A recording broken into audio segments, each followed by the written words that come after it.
मैं ममतेज कुमार आप सभी का स्वागत करता हूं आपके अपने परिवार रोजगार विद अंकित में। कैसे हैं आप सभी मेरे प्यारे साथी? उम्मीद करूंगा बहुत अच्छे होंगे, एकदम बेहतरीन होंगे, एकदम लाजवाब, जानदार, शानदार, गजब मेरे दोस्त आप सभी होंगे। तो सभी मेरे प्यारे साथी जुड़ेंगे अपनी क्लास के साथ और सभी मेरे प्यारे दोस्त एकदम बेहतरीन होंगे, एकदम लाजवाब होंगे, एकदम गजब होंगे। तो प्यारे दोस्तों देखो, अगर मैं बात करता हूं मेरे दोस्त, हमारी जो कक्षा चल रही है वो आधुनिक काल की चल रही है। आधुनिक काल के अंतर्गत हमारा क्या-क्या आने वाला है, वो सारी चीज़ों को हमको लोगों को समझ करके चलना होगा। एकदम अच्छे तरीके से सोच विचार करके चलना होगा। ठीक है जी? तो चलिएगा मेरे दोस्त एकदम बेहतर तरीके से देखिएगा। महादेवी वर्मा अन्य प्रमुख तथ्य की अगर मैं बात करता हूँ आप लोगों से क्या होगा? देखिए, यहाँ ध्यान दीजिएगा। मैंने कहा महादेवी वर्मा अन्य प्रमुख तथ्य नीरजा 1935 ये मेरे दोस्त इनको मिला था क्या आपको जो है ये सेक्सरिया पुरस्कार मेरे दोस्त इनको मिला था। ठीक है? सेक्सरिया पुरस्कार मेरे दोस्त इनको मिला था। महादेवी वर्मा को नीरजा, नीरजा के लिए मिला था। ठीक है जी? यामा 1952 ईस्वी और भी हैं इससे संबंधित निहार, रश्मि, नीरजा और सांध्य गीत के महत्वपूर्ण गीतों का संकलन 1952 में, जिस पर मेरे दोस्त ज्ञानपीठ पुरस्कार मिला था, है ना? लेकिन ज्ञानपीठ पुरस्कार जो मिला था मेरे दोस्त इनके यामा के लिए मिला था। किसके लिए मिला था? यामा के लिए मिला था। प्रकाशन वर्ष है उसका 1952। प्रकाशन वर्ष है उसका 1952। ठीक है? और सप्तर्पणा की अगर मैं बात करता हूं तो 1960 हो जाएगा मेरे दोस्त। ऋग्वेद के मंत्रों का काव्यानुवाद है। ऋग्वेद के मंत्रों का क्या है? काव्यानुवाद। यह वैदिक संस्कृत के काव्यों पर आधारित रचना है। यह क्या है? यह वैदिक संस्कृत के जो है वैदिक संस्कृत के काव्यों पर आधारित रचना है मेरे दोस्त। आपकी कौन सी? सप्तर्पणा जो है। सप्तर्पणा जो है। इतनी बात समझ में आ गई सबकी? इतनी बात क्लियर हो गई सभी विद्यार्थियों की है ना? एक बार थम्स अप कर देना। आगे देखो, यहाँ छायावादी कवियों में महादेवी रहस्यवाद के भीतर नहीं महादेवी रहस्यवाद के भीतर रही हैं रामचंद्र शुक्ल। क्या हो जाएगा मेरे दोस्त? रामचंद्र शुक्ल। इतनी बात सबकी समझ में आ गई। यामा पर 82 में मिला है। यामा पर 82 में मिला है। ध्यान रखना। यामा पर जो ज्ञानपीठ पुरस्कार मिला है वो 82 में मिला है। ऐसा मत सोचो कि ये 1952 ही है। इसका प्रकाशन वर्ष है ये। यामा पर 1982 ईस्वी में मेरे दोस्त ज्ञानपीठ पुरस्कार मिला था। 1982 ईस्वी में महादेवी वर्मा को ज्ञानपीठ पुरस्कार मिला था। ये बात का ध्यान रखना। समझ में आ गई नहीं? ये मत सोचना कि 1952 है। 52 नहीं है, ये 82 है। ध्यान रखना इस बात का। प्रकाशन वर्ष होगा। ये प्रकाशन वर्ष है। क्योंकि कुछ दिन के बाद मिलता है ना, पुरस्कार हाथों हाथ थोड़ी दिया जाएगा। साहित्य में जो योगदान है आप लोगों का, अब तो संपूर्ण साहित्य के लिए दिया जाने लगा ज्ञानपीठ पुरस्कार, है ना? जो जिसका जो है ये साहू जैन द्वारा जो है इसको स्थापना की गई थी, इसका गठन किया गया था, है ना? जिसमें 1 लाख रुपए और 23 भाषाओं के लिए मिलता है ये। जब मैं कराऊंगा ना पुरस्कार आपको बताऊंगा, है ना? ज्ञानपीठ भी कराऊंगा, साहित्य अकादमी भी कराऊंगा, सारे पुरस्कार कराऊंगा, निश्चिंत रहें आप। ठीक है? चलिए। हाँ जी। छायावादी कवियों में महादेवी वर्मा एक ऐसी कवियत्री थी जिनके गीतों में मधुर वेदना की मर्मयी छा थी। यानी कि छायावादी कवि जो है में एक महादेवी वर्मा ऐसी थी जिनके गीतों में मधुरता थी। जिनके गीतों में क्या थी? मधुरता थी, मधुरता पाई जाती थी। ठीक है? आगे देखो क्या कह रहा है कि महादेवी को और मेरे दोस्त आज गांधी जयंती है। आप सभी को बहुत-बहुत शुभकामनाएँ गांधी जयंती के दिन। और आज मेरे दोस्त विजयादशमी भी है। आप सभी को विजयादशमी की भी बहुत-बहुत शुभकामनाएँ। ठीक है जी? चलिए, मैंने क्या कहा आपसे कि महादेवी को हिंदी के विशाल मंदिर की वीणा पाणी कहा गया है। देखो, आप लोगों से क्या प्रश्न बना? क्या प्रश्न मिला? ये प्रश्न मिला कि हिंदी के विशाल मंदिर की वीणा पाणी किसको कहा गया? भैया जी, आपका उत्तर होगा महादेवी वर्मा को। आपका उत्तर होगा महादेवी वर्मा को। समझ में आ गई बात? पंत महादेवी वर्मा को नवयुग की मीरा कहते थे। यानी कि मैं कह दूंगा सुमित्रानंदन पंत जी जो हैं ये क्या कहते थे महादेवी वर्मा को? ये महादेवी वर्मा को नवयुग की मीरा कहते थे। ये क्या कहते थे? नवयुग की मीरा। नवयुग की मीरा कहते हैं। कौन? सुमित्रानंदन पंत, जबकि रामविलास शर्मा इन्हें आस्था और मानव सौंदर्य की कवियत्री कहते कहा है। जबकि रामविलास शर्मा ने क्या कहा इनको, रामविलास शर्मा ने कहा आस्था और मानव सौंदर्य की कवियत्री। आस्था और, है ना, हाँ, आज दोनों की जयंती है, गांधी जी और लाल बहादुर जयंती, लाल बहादुर शास्त्री की जयंती भी है, उनकी भी जयंती है, दोनों की है ना। सबको बधाई, आप सभी को। ये देश के लिए बहुत एक प्रकार से ये समझिएगा गर्वोन्नत वाला काम कार्य करके गए हैं, देश के लिए इन्होंने अपनी प्राण त्यागे हैं, बलिदान दिया है। तो अब हमें स्वतंत्र रहने के लिए, हमें एक प्रकार से मिलजुल करके रहने के लिए, जो गांधीवादी तरीके से है, लेकिन आजकल गांधीवादी तरीका कौन अपनाता है, ये भी बात है, ये भी बहुत बड़ी बात है ना। अगर कोई आज आज अगर किसी को कोई कुछ गाली दे रहा है या कोई किसी के मार रहा है, तो भैया वो सबसे पहले उस पर पलटवार करता, तैड़ देनी, उसने एक मारा तो दूसरे ने 4 मारे, और लड़के और बुला लें तुरंत, एकदम आइए जरा, है मेरी लड़ाई हो गई यार, इस तरीके से। निराला जी के बारे में जानते हैं भैया, बहु वस्तु स्पर्शनी प्रतिभा निराला में थी। ये किसने कहा, ये किसने कहा मेरे दोस्त आप लोगों का, ये शुक्ल जी ने कहा था। ये किसने कहा था मेरे दोस्त, शुक्ल जी ने कहा था। इतनी बात सबकी समझ में आ गई, इतनी बात क्लियर हो गई है ना मेरे दोस्त, इतना जवाब दे दो जल्दी से। भाई जो मेरी पुस्तक है पवन कुमार, उसमें तो मैंने यही देखा है, जो मेरे पास पुस्तक है ना मेरे दोस्त, उसमें मैंने इसको यही देखा है।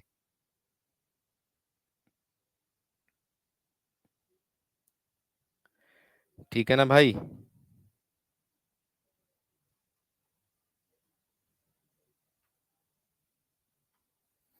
आगे देखेंगे।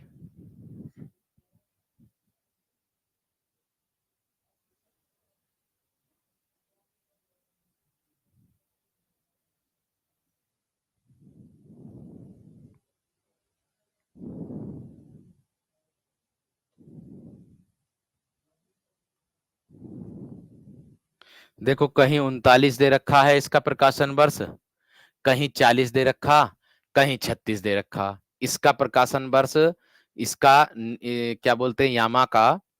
अब मुझे ऐसा लगता है कि ये यामा जो है ये 1952 दिया है, 1940 में तो इसका है, लेकिन संकलन जो है वो इसका होगा, निहार रश्मि नीरजा, इनका 1952 हो सकता है। इसको चाहो तो आप 1940 कर सकते हो, क्योंकि कुछ बुकों में 1940 भी है, कुछ में 52 भी है, कुछ में 36 भी है, और कुछ में 39 भी है। सबका अलग अलग मत है। अब ये कौन से मत से है, ये कहीं भी जाया, मतलब प्रत्यक्ष नहीं किया किसी भी बुक में। बामन किसके मत से, सब कवियों ने अपना अपना मत बता करके पूरी हिंदी को सत्यानाश कर दिया एक प्रकार से, ये समझ। कभी कोई आए तो कुछ, किसी का जन्म हुआ तो भैया ले, उसने उसका जन्म वहां मान दिया, उसने उसका जन्म वहां मान दिया, बच्चे बेचारे याद करते रहे, बच्चे परेशान कि किस किस को याद करें, हैं। यहाँ तो बस अगर किसी की लड़ाई हो रही, तो अगर किसी की कोई ज्यादा ही संगीन लड़ाई हो रही, तो संगीन में उसने क्या कहा था, सिर्फ औरत ही याद रख सकती हैं, ये महिलाएं ही याद कर सकती हैं। मैं बुराई नहीं कर रहा हूं, मैं सिर्फ केवल बात बता रहा हूं कि महिला को बहुत दूर तक की याद रहती, बहुत पुरानी बात भी याद रहती। अच्छा, तूने उस दिन मुझे वहां यहाँ ये कहा था, भूल गई। आज मुझे, आज मेरी मुसीबत में तो काम नहीं आ रही है, आज मुझे भूल रही है, मैंने तेरा साथ दिया था, तो वो याद दिला देती है। तो भैया अब कोई भी कभी आए, कोई भी कुछ भी आए, तुरंत उसको कुछ ना कुछ कह के चला गया, और भैया बच्चों की आ गई आफत। अब ये वाली चीज तो महिलाओं को भी याद करने में बहुत बुरी परेशानी हो रही होगी। ठीक है, हो रही होगी कि नहीं हो रही होगी, ये बताओ, हो रही होगी कि नहीं हो रही होगी। हम जो बात है वो कर सकते हैं। अरे सर जी, ये सही बात बोली आपने। ठीक है, चलो आगे आ जाओ इस बात का। हाँ, अधिकतर महिलाएं हैं इस क्लास में। आगे देखो,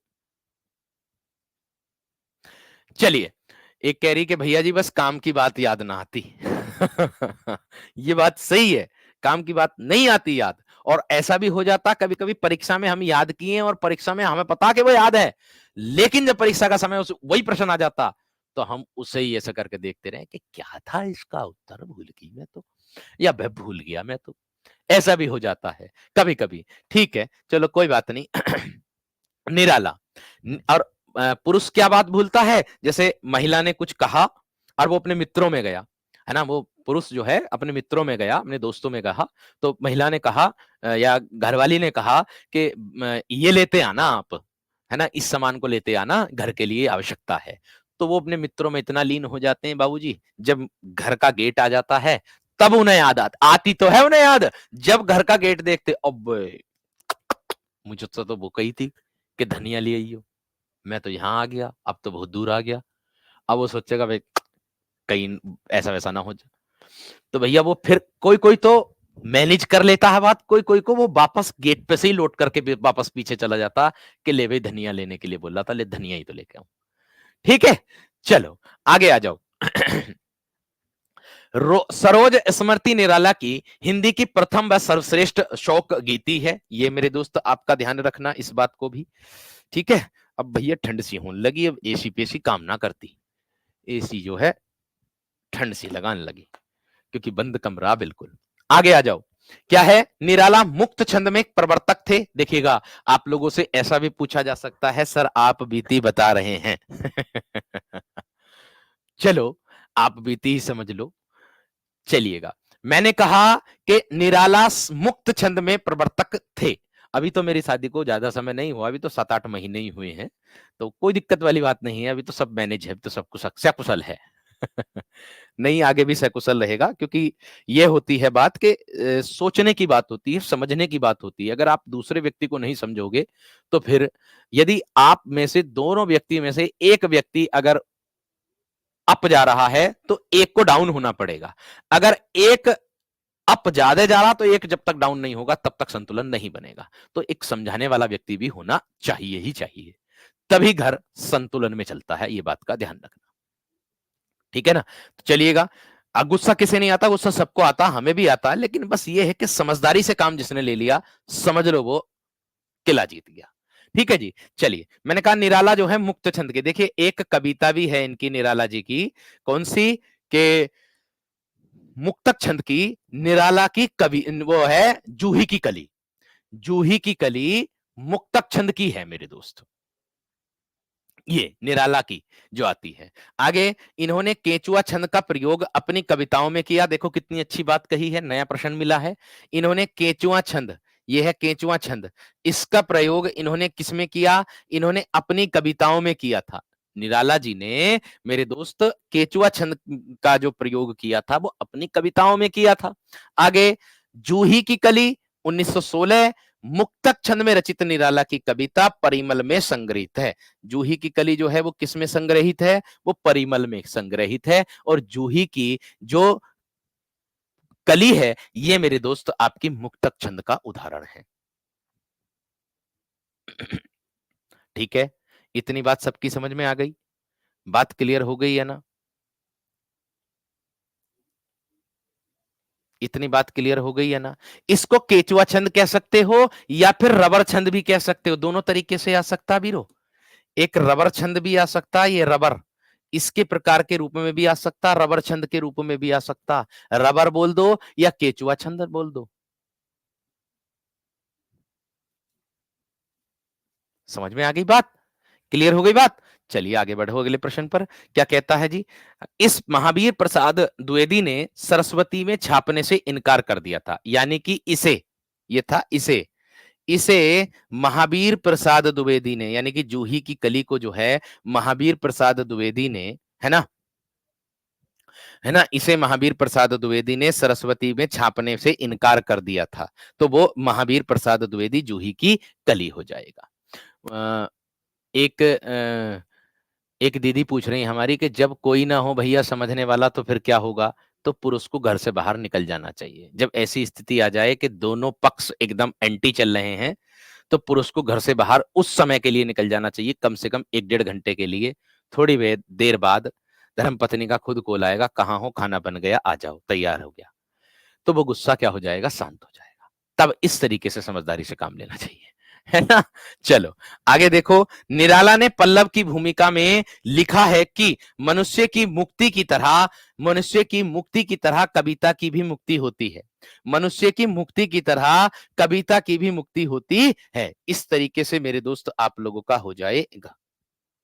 ये हो जाएगा, मनुष्य की मुक्ति की तरह कविता की भी मुक्ति होती है। इतना विशेष तरीके से ध्यान में रखना होगा। बात समझ में आ गई? बात क्लियर हो गई? आगे बढ़ चलो अगले प्रश्न की ओर।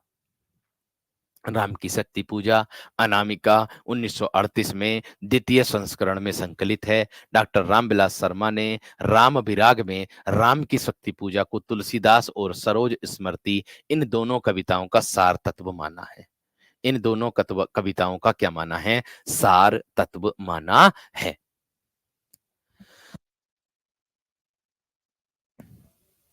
इतनी बात समझ में आ गई?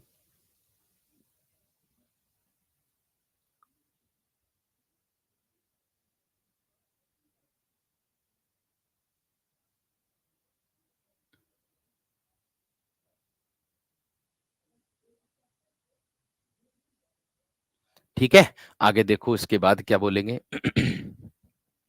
1840 छंदों में रचित राम की शक्ति पूजा का प्रकाशन वर्ष 1936 ईस्वी में है। 1936 ईस्वी में क्या है। आगे दिया है राम की शक्ति पूजा का आधार वंगला का कृतिवास रामायण है। देखो ये आया भी है, एक बार कराया भी है। ये एक बार मेरे दोस्त कराया भी है।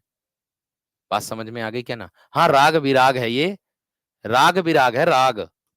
राग विराग है ये, राम ना है। राग राग ऐसे कर दो इसको। चलो दोबारा लिख दूंगा मैं। राग विराग। राग विराग है ये। राम विराग बोल दिया क्या मैंने? राग ही है भैया जी, राग ही है। आगे बढ़ो। आगे बढ़ो मेरे दोस्त। अगला प्रश्न क्या कहता है? कह रहा है, ये तो हो गया मुख्य बिंदु। निराला आधुनिक काल के सबसे बड़े ट्रेजिक कवि हैं। सबसे बड़े ट्रेजिक कवि के रूप में मेरे दोस्त ये जाने जाते हैं। निराला मुक्त छंद के प्रवर्तक थे। जूही की कली 1916 मुक्त में रचित उनकी बेजोड़ रचना है। ठीक है। और छायावाद, रहस्यवाद। निराला ऐसे कवि जिनमें छायावाद, रहस्यवाद, प्रगतिवाद, प्रयोगवाद और नई कविता की विशेषताएं भी मिलती हैं। इसी किसके लिए है ये? निराला जी के लिए है।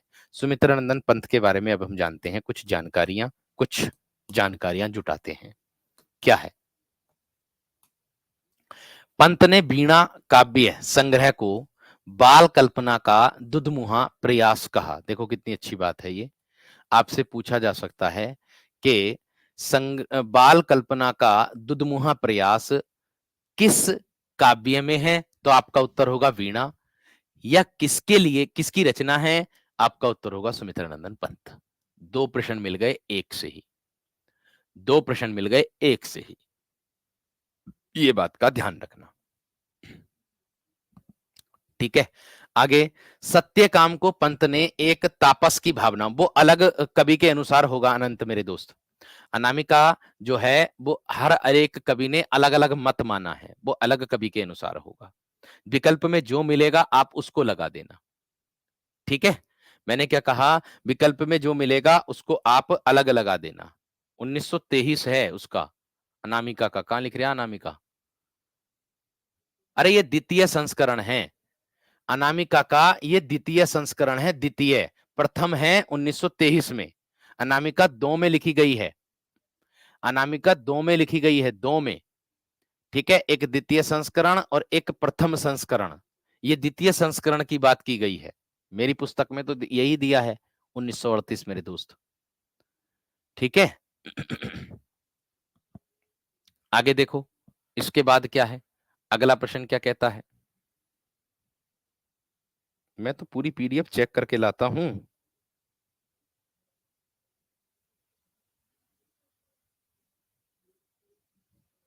देखो, अगर आप डालोगे अगर आप डालोगे मेरे दोस्त, गूगल पर भी डालोगे तो क्या आएगा लिखा हुआ?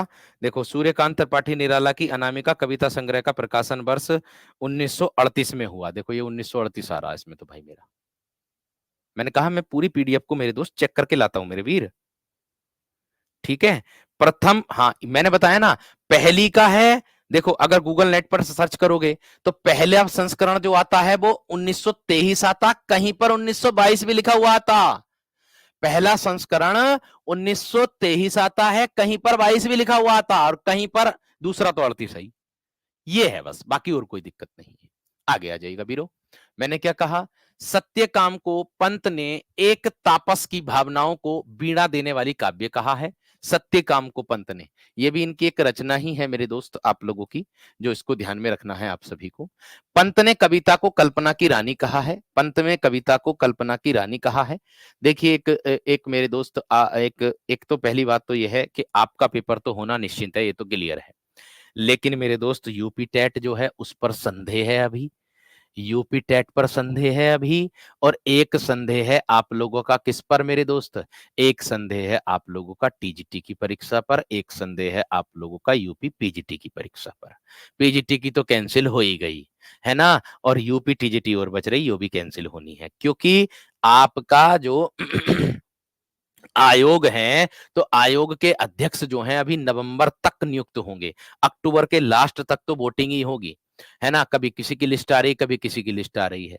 ठीक है, तो भैया यूपी टीजीटी भी आप लोगों का निश्चित है कि वो आपका टले। उसका भी डेट आ गई है, मतलब उसके लिए भी आज अखबार की कटिंग आई है, तो उसमें बोला गया है, उसमें बोला गया है पीजीटी का तो कैंसिल हो गया। अब उसकी संभावित तिथि नहीं आएगी दोबारा से, जब भी आएगी। अब वो कब आएगी, इसका जो मतलब प्रयोग है वो भैया आयोग करेगा। यूपी टेट आ रहा था, यूपी टेट की तिथि घोषित कर दी थी। यूपी टेट भी जनवरी में नहीं होने वाला आप लोगों का, ये भी क्लियर है, क्योंकि नवंबर तक नियुक्त होंगे। नवंबर दिसंबर जनवरी, नवंबर दिसंबर जनवरी, ओ भैया नवंबर तक तो अध्यक्ष ही नियुक्त होगा, तो क्या नोटिफिकेशन बाद में आएगा? नहीं, नोटिफिकेशन में भी 1 महीना लगता, आवेदन आवेदन भरने में भी 1 महीना लगता। क्या 1 महीने में कोई आदमी कोर्स पूरा करा देगा उसका? कतई नहीं करा सकता, तो उसकी भी तिथि टलेगी। अभी तक तो यह मेरे दोस्त है।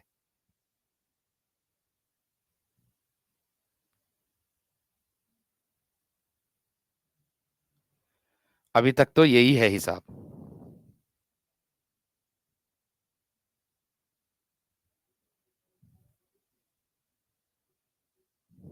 ठीक है,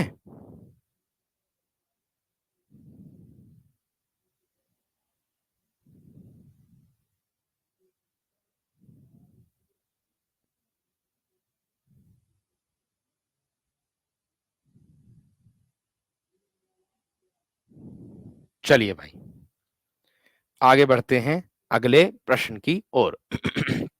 हाँ जी, लोकायतन महाकाव्य पंत का, लोकायतन महाकाव्य जो है वो पंत का लोक जीवन का महाकाव्य है। यह 2 खंड में है, एक बाह्य परिवेश में, ध्यान से समझो, एक किसमें है मेरे दोस्त, एक तो बाह्य परिवेश में है, ये रहा बाह्य परिवेश। लोकायतन इनकी है सुमित्रानंदन पंत की, और लोक जीवन का महाकाव्य है ये अपने आप में।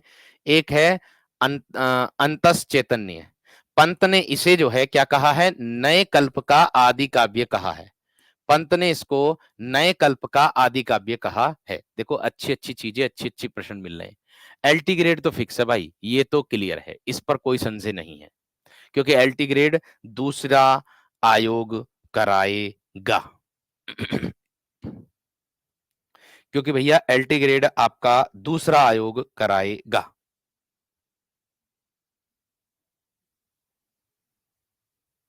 समझ में आ गई ना बात?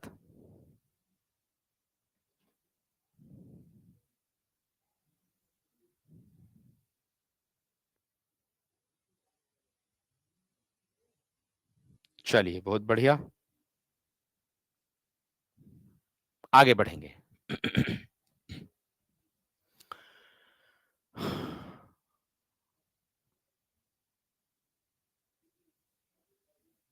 उससे कोई फर्क नहीं पड़ता नेहा जी, हो जाएगा गुड़िया रानी, हो जाएगा, सब हो जाएगा, सब हो जाएगा। एग्जाम आपका होगा, आप तो तैयारी करो इसी को सोच करके। ठीक है,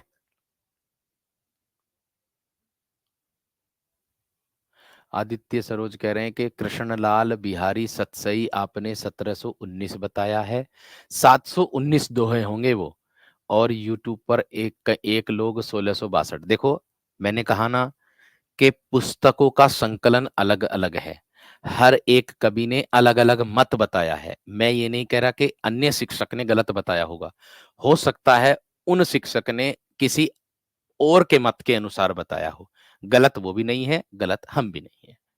परेशान मत हुआ करो इस चीज को। लेकिन अगर ऐसा संदेह लगा करे ना, तो आप लोग सर्च करके देख लिया करो प्रश्न को, फिर उसके बाद जो आपको कॉमन मिले उसको लगा लिया करो।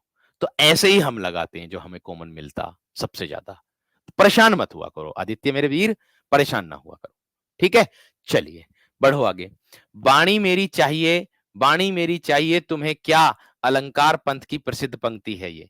वाणी मेरी चाहिए, ये पंथ की प्रसिद्ध पंक्ति है। युगवाणी में मार्क्सवाद के साथ साथ गांधीवाद भी है। युगवाणी में क्या है मेरे दोस्त, मार्क्सवाद के साथ साथ क्या है, गांधीवाद भी है। मार्क्सवाद के साथ साथ क्या है, गांधीवाद भी है युगवाणी में। आगे, पंत की दीर्घ कविता ध्यान से समझिएगा, पंत की दीर्घ कविता परिवर्तन रोला छंद में रचित है। देख लो, पंत जी की जो दीर्घ कविता है वो परिवर्तन, वो रोला छंद में रचित है। आपसे पूछा सकता है कौन से छंद में रचित है, कौन से छंद में रचित है, ऐसे करके पूछ सकता है।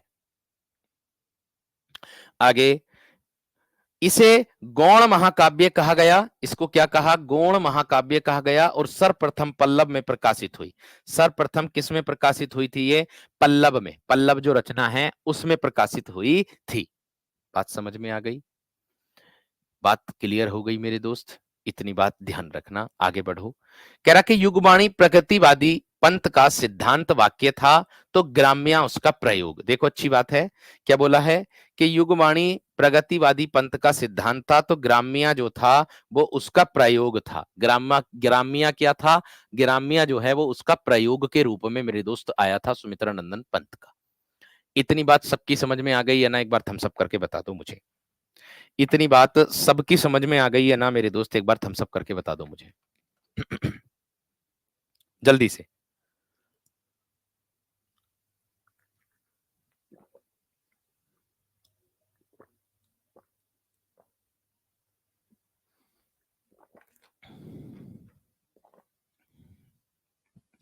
यहां तक क्लियर हो गया है ना, एक बार थम्स अप करके बता दो सभी विद्यार्थी।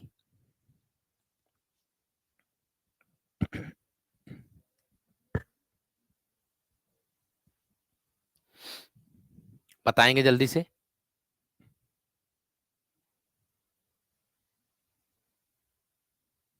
ग्राम्या वैसे जयशंकर प्रसाद की भी रचना है, लेकिन ग्राम्या उसका प्रयोग है, ये वाक्य है। ये देखो, युगवाणी प्रगतिवादी पंथ का सिद्धांत वाक्य था, तो ग्राम्या उसका प्रयोग, ग्राम्या जो है वो प्रयोग के रूप में आया था। ग्राम्या जो है वो किसके रूप में आया था, प्रयोग के रूप में आया था। ग्राम्य एक प्रकार से गांव से संबंधित कह सकते हो, ग्रामीण से, ग्रामीण के रूप में रख सकते हो। आगे, मैंने कहा पंत की पल्लव की भूमिका को छायावाद का घोषणा पत्र मैनिफेस्टो कहा है। देखो क्या है, पंत जी की जो पल्लव, पंत की पल्लव की भूमिका है उसको छायावाद का घोषणा पत्र, छायावाद का क्या कहा है, घोषणा पत्र, है ना, मैनिफेस्टो कहा है। क्या कहा है, मैनिफेस्टो कहा गया है। समझ में आ गई। युगांत से पंत के यथार्थ प्रधान अथवा प्रगतिवादी साहित्य का शुभारंभ होता है। युगांत से क्या होता है, युगांत से पंत जी के यथार्थ प्रधान अथवा प्रगतिवादी साहित्य का शुभारंभ होता है, और पंत को काव्यता करने की प्रेरणा सर्वप्रथम प्रकृति निरीक्षण से मिलती है, मिली थी, ऐसे कह सकते हो। यानी कि सुमित्रानंदन पंत को कविता करने की जो प्रेरणा है वो सर्वप्रथम प्रकृति निरीक्षण से मिली थी, जिसका श्रेय उनकी जन्मभूमि कूर्माचल, कूर्माचल प्रदेश से है। यानी कि उनकी जो जन्मभूमि है वो क्या है, कूर्माचल प्रदेश से है। इसको भी मेरे दोस्त कर दीजिएगा, जिसका श्रेय जाता है,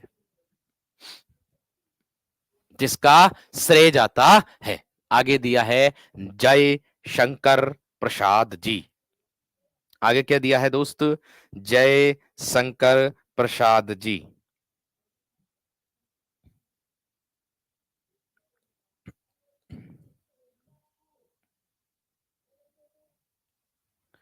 अब इसको देखेंगे मेरे दोस्त, जयशंकर प्रसाद को क्या कहता है। ठीक है, जो उत्तराखंड को दर्शाता है। कूर्माचल उत्तराखंड के लिए आता है।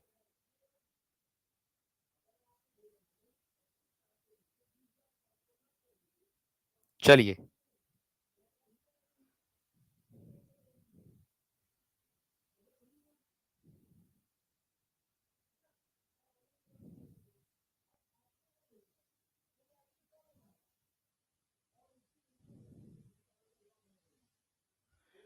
अगला प्रश्न। अगला प्रश्न। पंत जी जन्म स्थान कौशनी अल्मोड़ा है बुक में। हाँ, क्यों ना होने का, क्यों ना होने का। भैया सबका अलग अलग। अल्मोड़ा भी तो भैया मेरे वीर ये उत्तराखंड के क्षेत्र में ही आता मेरे दोस्त। अल्मोड़ा, नैनीताल, ये सब उत्तराखंड क्षेत्र में ही तो आता, तो जब तो जन्मभूमि कूर्माचल प्रदेश करा है मैंने। बात समझ रहे ना वीर। युगपंथ रचना है इनकी, युगांत जो है। ठीक है, आगे।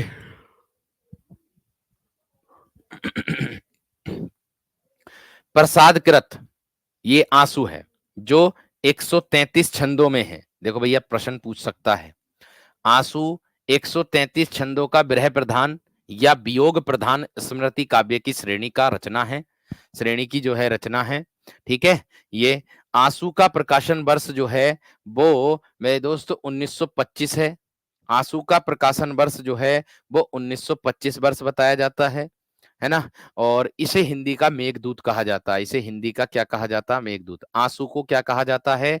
हिंदी का मेघदूत कहा जाता है।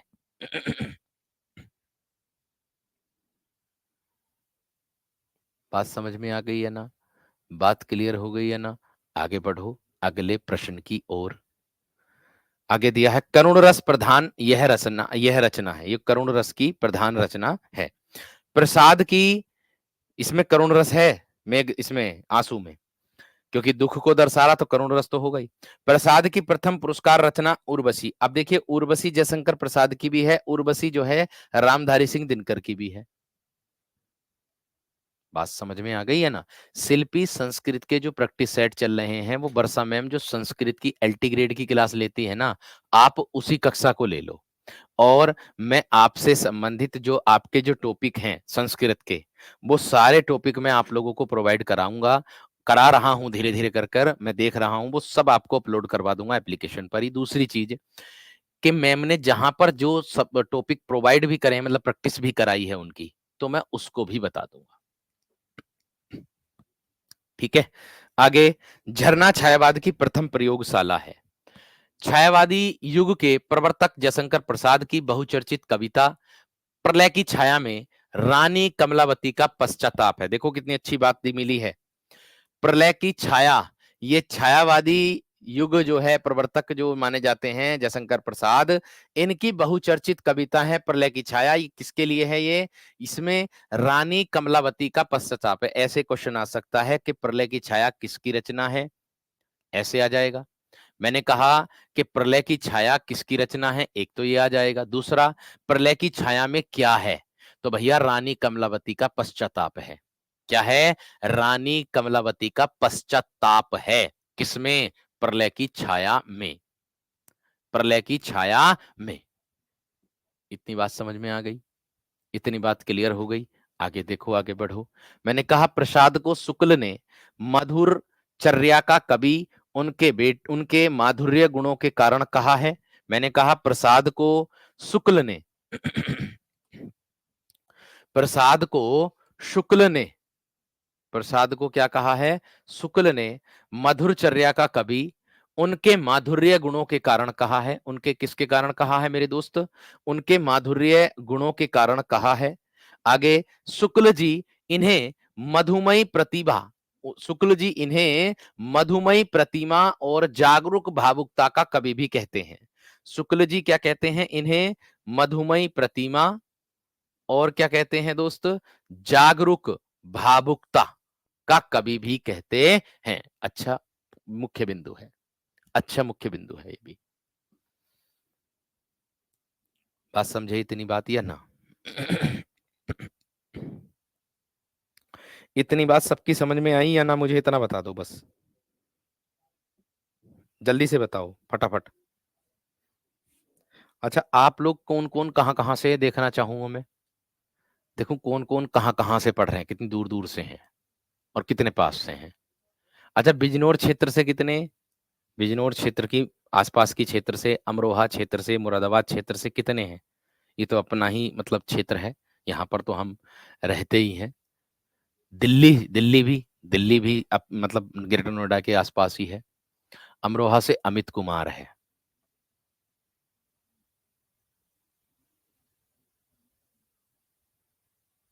बाराबंकी से, कानपुर से, कानपुर से। अच्छा जी, बढ़िया भाई। बहुत बहुत दूर से, मतलब कानपुर में भी हम दिख रहे हैं आपको? कितनी अच्छी बात है, हम ग्रेटर नोएडा में और हम कानपुर में दिख रहे हैं आपको। श्रद्धा को कामायनी काम की पुत्री, श्रद्धा को कामायनी काम की पुत्री यानी कि काम गोत्रजा के कारण कहा गया है।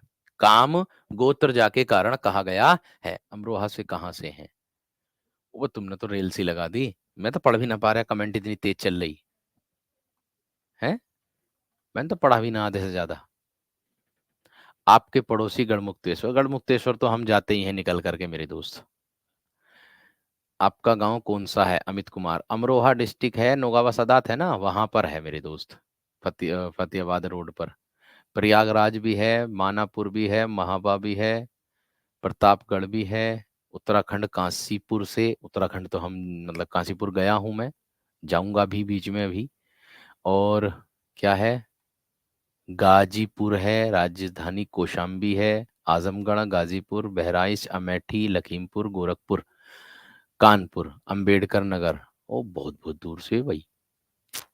रायबरेली, रायबरेली तो उधर है। बुंदेलखंड, प्रतापगढ़, लखनऊ, लखनऊ में भी दिख रहा हूँ, चलो अच्छी बात है। और अब बहुत बहुत दूर से हो भाई। आपको तो भाई बहुत बहुत बहुत बहुत बहुत बहुत बहुत बहुत बधाई आपके भविष्य के लिए। मैं आपसे कहूंगा कि आप इतनी मेहनत कर रहे हो तो आपको आपकी मंजिल अवश्य मिले, ईश्वर आपकी मनोकामना पूर्ण करे।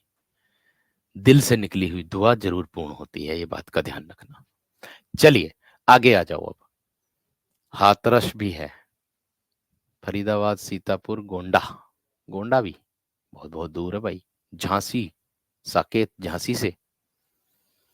चलो भाई, कोई बात ना। आगे देखो, कामायनी के आरंभ में चिंता सर्ग में जल प्लावन की घटना का उल्लेख हुआ। देखिए कामायनी के आरंभ में जो है, चिंता सर्ग में देखो कितना अच्छा महत्वपूर्ण बिंदु मिला, देख लो, देख लो कितना महत्वपूर्ण अच्छा बिंदु मिला है। देखो आपको क्या मिला है, क्या? गढ़मुक्तेश्वर से। गढ़मुक्तेश्वर तो हम हो सकता कल को अगर घर गए तो जरूर निकल करके जाएं, कल को नहीं गए तो परसों को जाएंगे, देखते हैं कब जाएंगे। जल प्लावन, जल प्लावन की घटना का उल्लेख सतपत्र, सत पथ ब्राह्मण के 8वें अध्याय में है। ब्राह्मण के क्या है? 8वें अध्याय में है। ये हो जाएगा मेरे दोस्त, ब्राह्मण के 8वें अध्याय में हुआ हुआ है जल प्लावन की घटना। अब देखिए आपसे क्वेश्चन कितना अच्छा आया ये, कि जल प्लावन की घटना का उल्लेख कौन से अध्याय में हुआ है?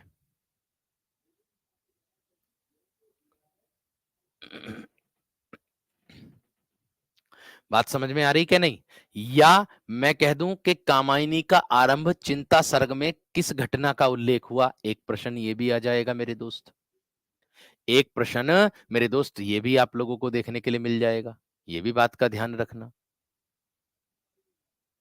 आपको देखने के लिए आंखें परेशान है, बदलापुर जौनपुर की धरती से पंकज, पंकज कभी जौनपुर आना होगा तो जरूर आपको बताया जाएगा। ठीक है, इंस्टाग्राम पर मैं स्टोरी वगैरह लगा दूंगा जहां भी आऊंगा। प्रसाद को शिखर कवि के रूप में प्रतिष्ठित करने का श्रेय कामायनी है मेरे दोस्त, जो बच्चन सिंह की है। आगे मुक्तिबोध का कामायनी संबंधी अध्ययन फूहड़ मार्क्सवाद का नमूना है, ये बच्चन सिंह ने कहा है। छंदों के क्षेत्र में सबसे बड़ी क्रांति छायावाद युग में हुई, ये दिनकर का कथन है। ये किसका कथन है मेरे दोस्त? दिनकर का कथन है। हाँ, उसको अलग से ही कराऊंगा रोहित, चिंता मत करो। उसको अलग से ही कराऊंगा, चिंता मत करो, उसको अलग से ही कराया जाएगा। आगे आ गया मेरे दोस्त आज आपका रहस्यवाद।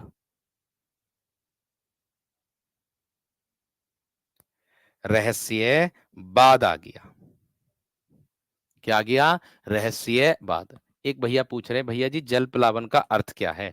जल प्लावन का अर्थ होता है मेरे दोस्तों बाढ़। बाढ़ आने की घटना। बाढ़ आने की घटना। बाढ़ आने की घटना यानी कि बाढ़ का उल्लेख किया गया है। इसमें बाढ़ का उल्लेख किया गया है, जल प्लावन उसी को कहा गया है। जल प्लावन उसी को कहा गया है, बाढ़ की घटना को कहते हैं बाढ़। शाहजहांपुर भी जब आएंगे संदीप आपको बताएंगे मेरे दोस्त, बरेली उमेश बताएंगे बताएंगे बताएंगे बताएंगे। ठीक है, चलिए जी आनंद। आगे देखो मेरे दोस्त, प्रसाद को शिखर कवि के रूप में प्रतिष्ठित करने का श्रेय, ये तो मैंने आपको करा ही दिया है। रहस्यवाद के बारे में बता रहा था कि हिंदी साहित्य में रहस्यवाद की परंपरा, कुछ बेसिक सी जानकारी इसमें है मेरे दोस्त आप लोगों के लिए। क्या है कि हिंदी साहित्य में रहस्यवाद की परंपरा आदिकाल में सिद्धोनाथों में मिलती है। भक्ति काल में कबीर और जायसी की रचनाएं रहस्यवादी हैं। देखिए भक्ति काल में क्या है मेरे दोस्तों, आपका बताया गया इसमें कबीर और जायसी की रचनाएं रहस्यवादी हैं, जो रहस्य से परिपूर्ण होती है उसको बोला गया है। आगे मेरे दोस्त आगे क्या कहता है, ठीक है, बात समझ में आ गई क्या ना? आगे देखो क्या कहता है। आगे कह रहा आधुनिक युग में रहस्यवाद का उदय, विकास और पतन। मैंने बोला कि आधुनिक युग में रहस्यवाद का उदय, विकास और पतन छायावाद युग में हुआ है। नामवर सिंह ने लिखा है कि रहस्य भावना प्राचीन है लेकिन रहस्यवाद आधुनिक। ये किसने लिखा है? नामवर सिंह का कथन। हिंदी साहित्य में रहस्यवाद का प्रयोग 1920 ईस्वी से पहले नहीं दिखाई पड़ता है। मुकुटधर पांडे, सुमित्रानंदन पंत, जयशंकर प्रसाद की नवीन कविताएं प्रकाशक में आई तो उनकी आलोचना प्रत्यालोचना के सिलसिले में रहस्यवाद शब्द का प्रयोग किया गया। इनके द्वारा प्रयोग किया गया रहस्यवाद शब्द का प्रयोग, इनके द्वारा। वो मैं करा दूंगा साहिबा, वो मैं करा दूंगा, चिंता मत करो, वो इसमें भी करा रहा हूं मैं, अलग से भी आपको दूंगा। ठीक है संतोष, बात समझ में आ गई? चलिए आएंगे गोरखपुर भी। गोरखपुर हमारे यहाँ ऑफिस में एक व्यक्ति हैं, वो यहाँ पर मतलब ऑफिस में काम करते हैं, उनकी शादी होगी ना तब गोरखपुर में ही होगी, तो गोरखपुर जब जाएंगे हम, उनकी शादी में जाएंगे हम गोरखपुर। ठीक है, चलो आगे आ जाओ।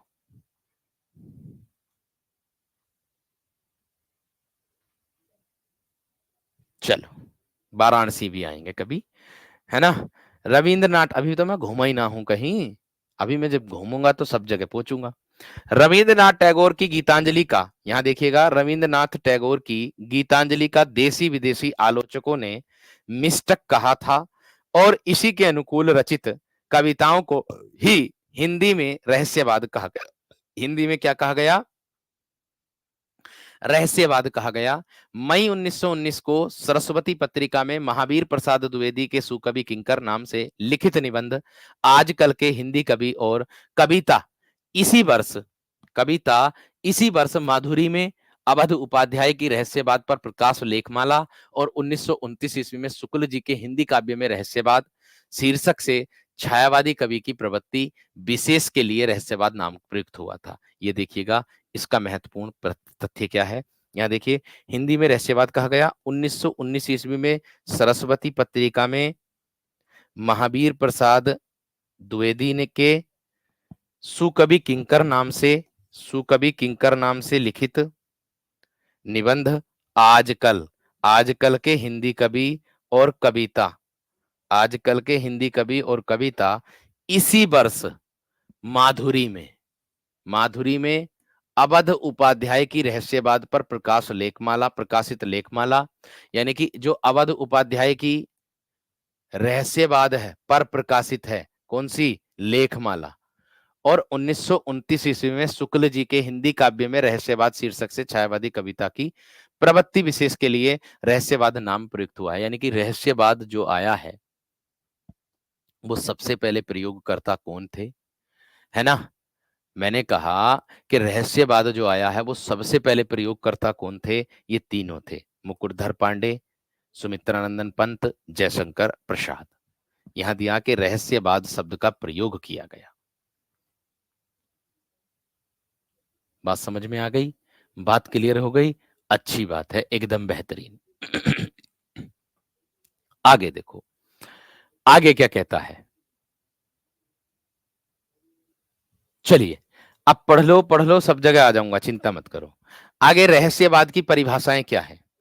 अब देखो, रहस्यवाद को हर एक कवि ने अलग-अलग मतानुसार अपने-अपने हिसाब से कविता दी है, मतलब परिभाषाएँ दी हैं उसकी।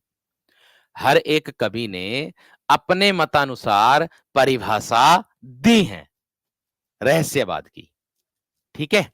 अब देखो किस तरीके से। चलो, देखो क्या है? रामचंद्र शुक्ल जो चिंतन के क्षेत्र में अद्वैतवाद हैं, देखो यहाँ पर रामचंद्र शुक्ल जो चिंतन के क्षेत्र में अद्वैतवाद हैं, ये इन्होंने परिभाषा दी रहस्यवाद की, सबकी अलग-अलग है, ध्यान से समझना। जो चिंतन के क्षेत्र में अद्वैतवाद है, वही भावना के क्षेत्र में रहस्यवाद है। देखो, वही भावना के क्षेत्र में क्या है? रहस्यवाद। ये किसकी है? रामचंद्र शुक्ल की। रामचंद्र शुक्ल की। ये बात का ध्यान रखना। आगे देखो और क्या है? हजारी प्रसाद द्विवेदी सीमाहीन अर्थात प्रेममय भगवान, परम प्रेममय भगवान के साथ निरंतर प्रेम के लिए ही रहस्यवादी कविता का केंद्र बिंदु है। ये मेरे दोस्त किसने कहा? हजारी प्रसाद द्विवेदी जी का कथन है ये। ये किसका कथन है?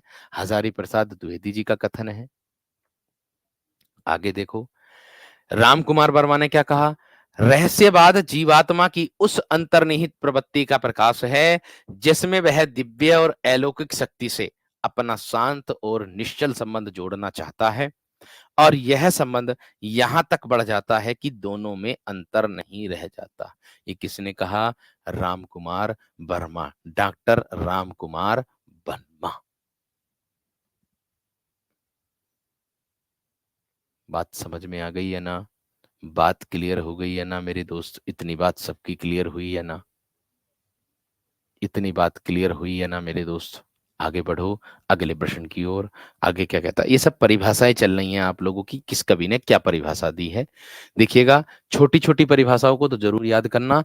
एक बार को अगर लॉन्ग परिभाषा है उसको कर सकते हो नेगलेक्ट, लेकिन जो छोटी है उसको जरूर याद करना, क्योंकि परिभाषा पूछी जा सकती है ना? हालांकि मैं मना नहीं कर रहा हूं कि बड़ी वाली मत पढ़ना, बड़ी भी पढ़ करके जरूर जाना, चाहे कुछ भी हो।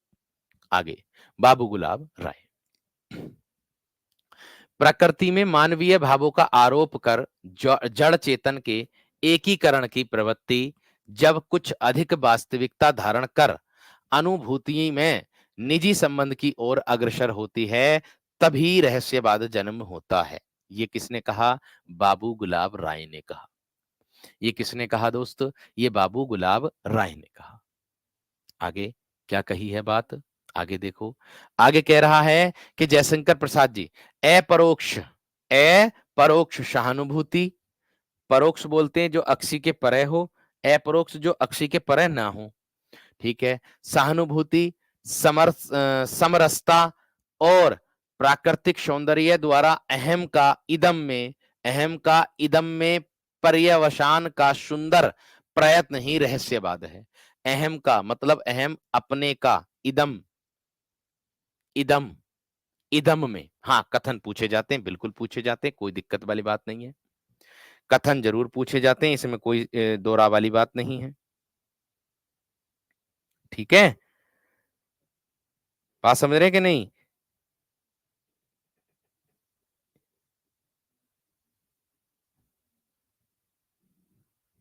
ठीक है, बात समझ में आ रही कि नहीं? इन्होंने बोला कि अपरोक्ष सहानुभूति, समरसता तथा प्राकृतिक सौंदर्य द्वारा अहम, अहम बोलते हैं मैं का इदम में, मैं का इदम मतलब इसमें, यह, ये होता है, या फिर कह सकते हो किसी वस्तु की ओर संकेत करता हो, इशारा करता हो, उसको कहते हैं में पर्यवसन का सुंदर प्रयत्न ही रहस्यवाद है। महादेवी वर्मा ज्ञात अपूर्ण से, यानी कि ज्ञात है अपूर्ण से अज्ञात पूर्ण या तादात्म्य की रहस्यवाद है, ये बोला है उसने।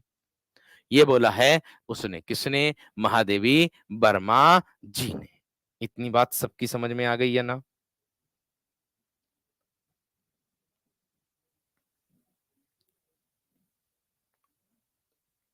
ठीक है, बात समझ में आ गई है ना?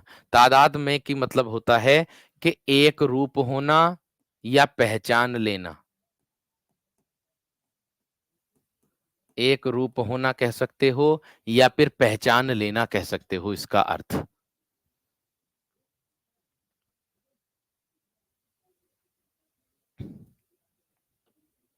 बात समझ रहे हैं कि नहीं? बात क्लियर हो गई? आगे देखो इसके बाद क्या है।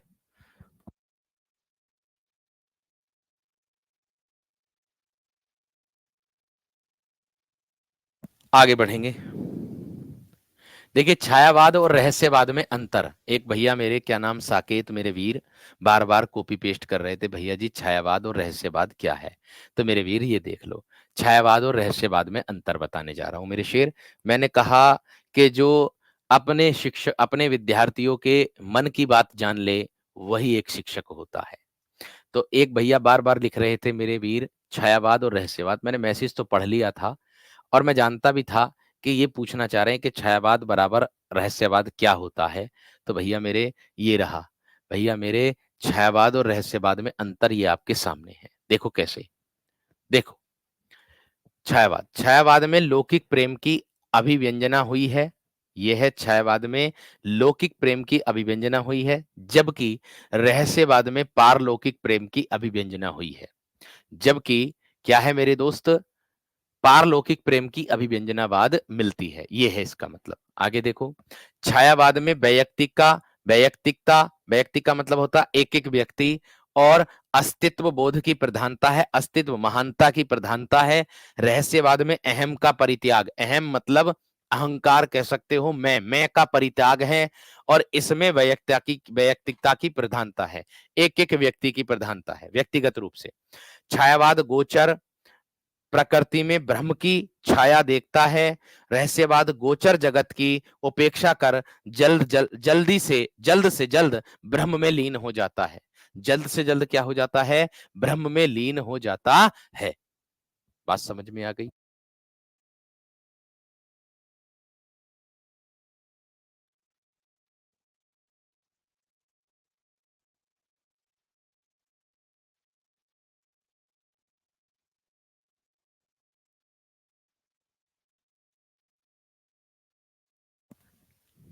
ठीक है, इतनी बात समझ में आ गई है ना मेरे दोस्त? चलिए, बहुत अच्छी बात है। पारलौकिक परलोक को दर्शाता एक प्रकार से, ऐसे कह सकते हो, ऐसे कह सकते हो।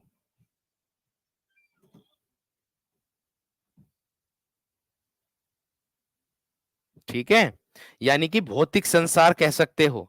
पारलौकिक का मतलब होता है जो प्राकृतिक नियमों से परे हो। लिख दो, जो प्राकृतिक नियमों से परे हो उसको कहते हैं, जो प्रकृति के नियमों से परे हो, अर्थात दूसरी दुनिया से संबंधित। परलोक ना बोला मैंने, परलोक दूसरी दुनिया से संबंधित, दूसरी दुनिया से संबंधित।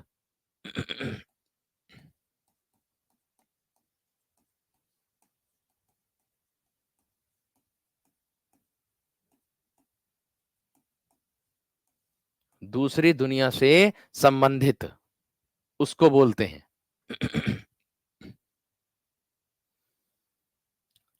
ठीक है, आगे बढ़ो। हिंदी कवियों के रहस्यवाद की कोटियां। आगे देखो, अगला प्रश्न कहता है कि हिंदी कवियों की जो रहस्यवाद की कोटियां हैं उसको ध्यान से देख लो क्या क्या कहती हैं। कबीर, साधनात्मक रहस्यवाद, हिंदी के प्रथम रहस्यवादी कवि।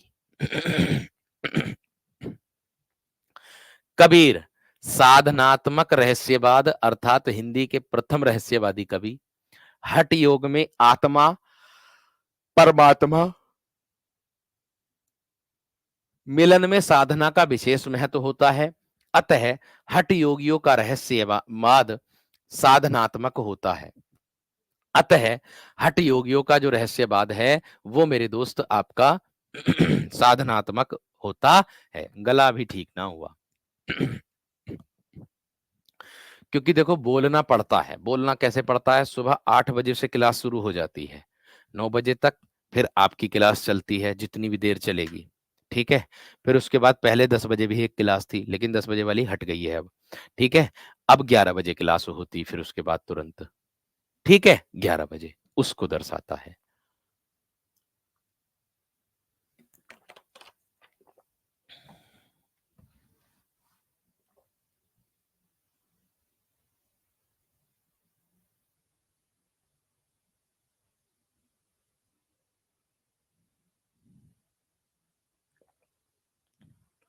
ठीक है?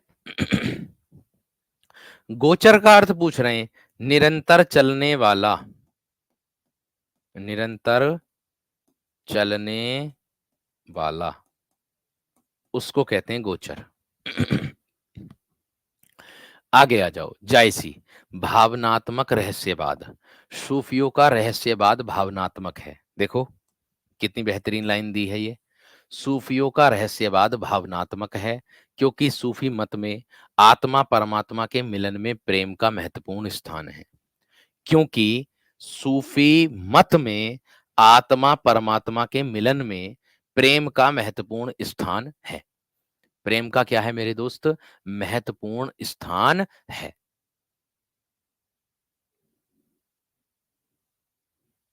चलो आगे देखो अब क्या है।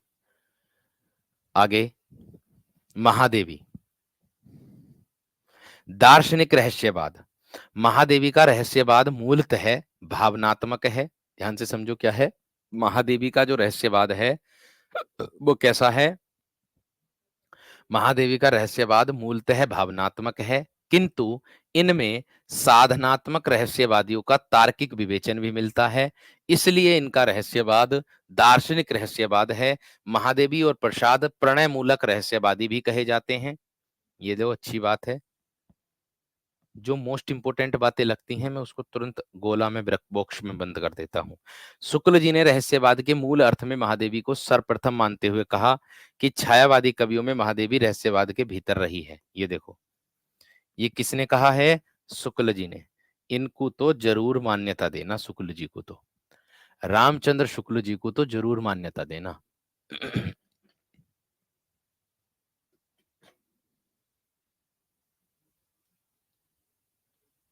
ठीक है?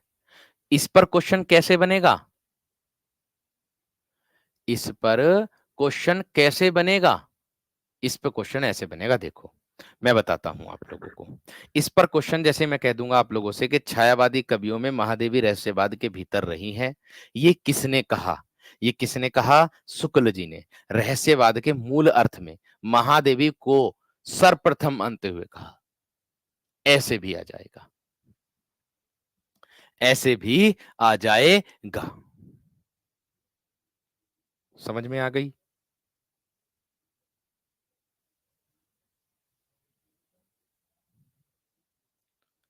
समझ में आ गई या ना?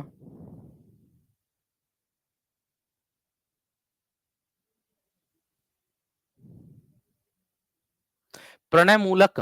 प्रणय का मतलब होता है प्यारे दोस्त प्रेम। प्रणय किसको कहते हैं? प्रेम को। प्रेम से संबंधित, प्रेम से परिपूर्ण।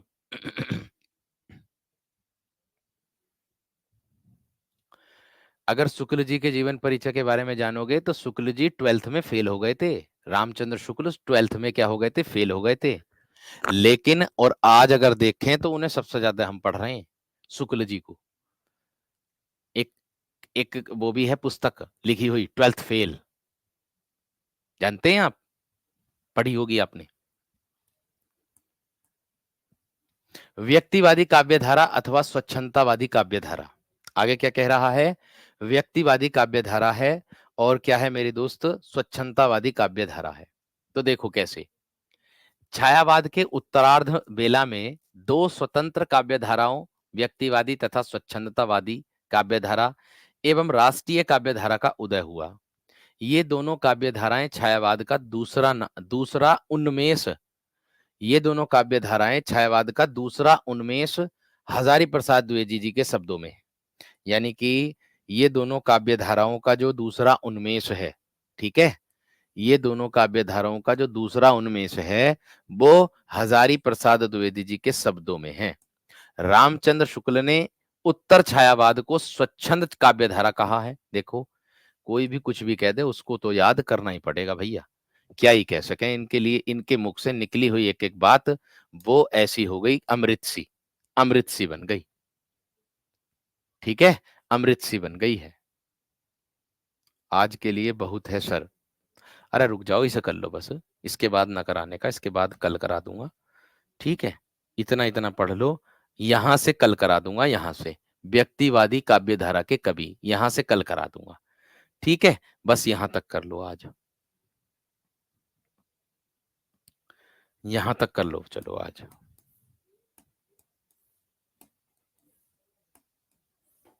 ये समझ लो आपके मेंस की भी तैयारी इससे हो रही है, जितना मैं डीप कंटेंट दे रहा हूं आप लोगों को, जितना मैं डीप कंटेंट दे रहा हूं ना मेरे दोस्त, आपकी मेंस की भी तैयारी हो रही, ऐसा समझ लेना, ठीक है। बात समझ में आ गई है ना? छायावाद का ही तो पाठ है उमेश ये।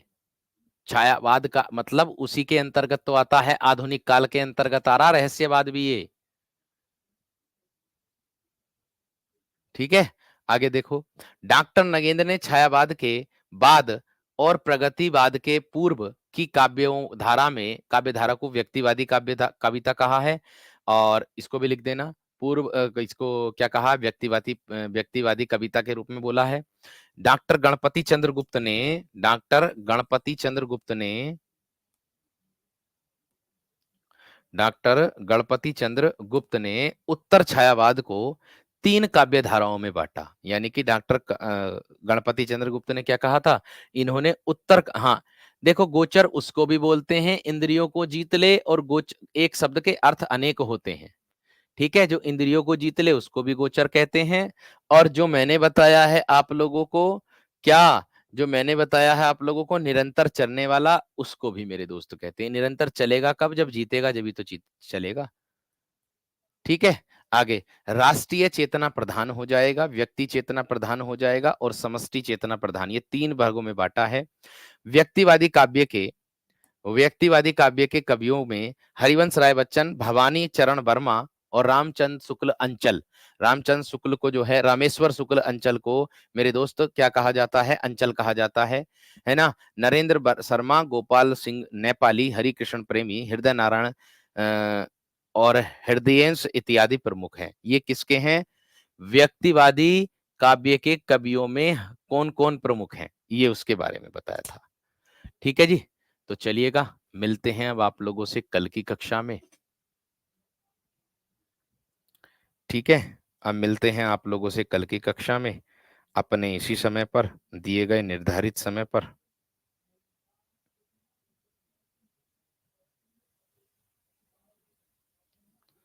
इसको ध्यान में रखना,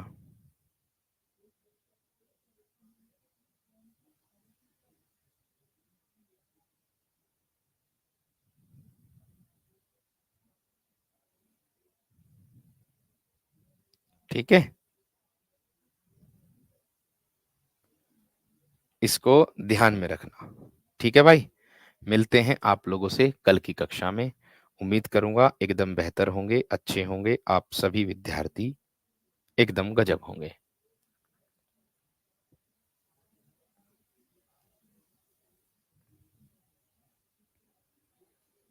ठीक है। और आप अपना मनोबल मत गिरने दो, आप अपनी तैयारी करते रहो भैया, क्योंकि आप ये मत सोचो कि उसका पेपर हट गया, इसका पेपर हट गया।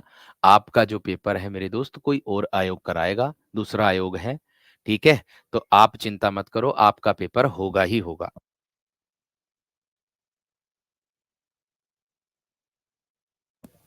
ठीक है। उसको बोलते हैं, बात समझ में आ गई, इतनी क्लियर हो गई। वो हो जाएगा, मेंस की तैयारी पंकज मैं बता करके चल रहा हूँ, ठीक है। चलो सर, मैंने आपकी एक फ्रेंड को, आपकी आपकी एक फ्रेंड को मेरी फ्रेंड को या अपनी? अपनी लिखा होगा। सर मैंने अपनी एक फ्रेंड को आपकी क्लास के बारे में बताया है। चलो बहुत अच्छी बात है, बहुत बढ़िया बात है। बहुत बेहतरीन काम किया आपने। इसके लिए आपके लिए देवता सब खुश हुए होंगे। क्यों? क्योंकि देवता खुश इसलिए होंगे क्योंकि आपने एक व्यक्ति को एक सही मार्ग दिखाया है ना इसलिए। ठीक है? क्लियर है बात या ना? मेरी एकदम क्लियर होगी।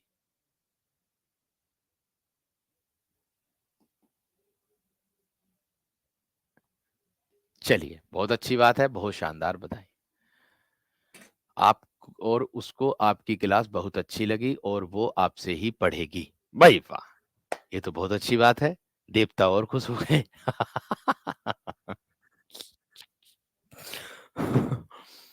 चलो, बढ़िया बात है। मैं मज़ाक नहीं उड़ा रहा हूँ, कभी सोचो मज़ाक मतलब मैं मतलब आज मतलब हँसी आ रही है। मतलब बातें दिमाग में ऐसी आ गई मेरी कि कुछ और बात याद आ गई और वो बात मतलब होती रहती है बीच-बीच में, तो वही बात मेरे पास आ गई दिमाग में एकदम से ही। चलो, चलिए भाई बहुत अच्छी बात है, बहुत अच्छा लगा आप लोगों से, बहुत बढ़िया, बेहतरीन, मेहनत करते रहो, अच्छे से पढ़ते रहो। ठीक है जी? अच्छे से अपनी तैयारी करते रहो, सब विद्यार्थी। एंड एंड कर दो।